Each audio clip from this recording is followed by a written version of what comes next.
Now this should be a quick video. Checking the valve cover might apply to all vehicles. Whenever you work on any vehicles, you should check the components for damage before you put it back together.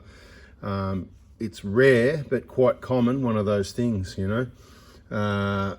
It happens to a lot of valve covers, but it's a very small percentage.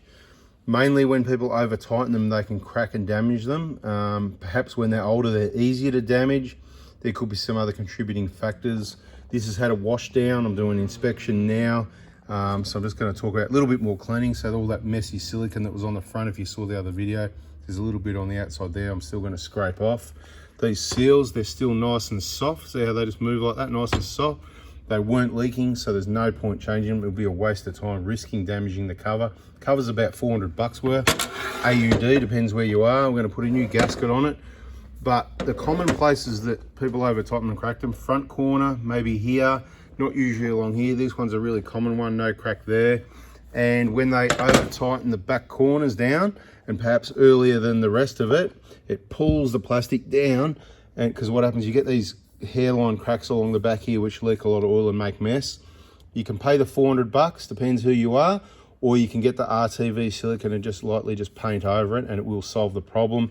In most cases, every now and then it went further than you thought, or it extends later. So if the crack line goes there, just do your RTV there all the way around, you know, where it would normally go around this corner. Could be one a bit further in, it could be two cracks. There's a cover over the cover, hides it all once it's dry anyway. On the Prados, on the Hilux, you're going to see it, so choose your color, and who cares, right, as long as it's not leaking oil. That's what I think. But to save you 400 bucks, that's an option. If you got 400 bucks, it's not a lot of money on top to throw a new cover on it. Bada bing, bada boom. Just wanted to say, check for damage, and of course, if you're going to change these seals, don't get in here and leave it like that. You're probably going to bust that out. Your best bet, where they had the pops off last time. Yes, remember I said, I reckon if you're watching the videos in order, see all the pipes scratching around here, that's them when they had the pipes off bent back as suspected, lifting the valve cover out away for a valve clearance check probably many years ago, and might have got lucky to not contaminate the injectors, because if it was at 40,000, something like that, it's more likely, because it was probably getting serviced at a Toyota dealership, and sometimes they like to do it by the book. If you're going to try and get these out, it's pretty easy. I'm not going to do it, but it's pretty easy to get your smaller screwdriver and gently go in there. Careful what you're pressing against, that you don't break something on the back of the cover, and just lever them out rather than other ways. There is other ways. I had another really good way, I've forgotten anyway.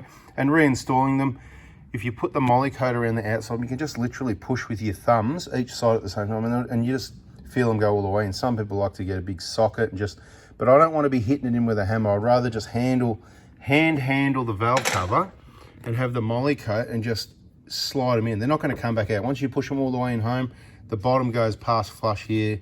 They're not going to come back out. It's going against the injectors. You can see where they sit up there. Check for damage. Make sure bits and pieces aren't broken out of them. If there's any chips out of them from people pulling the cover on and off from the injectors, then change them. And of course, put the moly coat on here before you slide the valve cover on, which is what I'm about to do. Told you it'd be a short video. Catch you on the next one if you're subscribed with a bell on. See ya.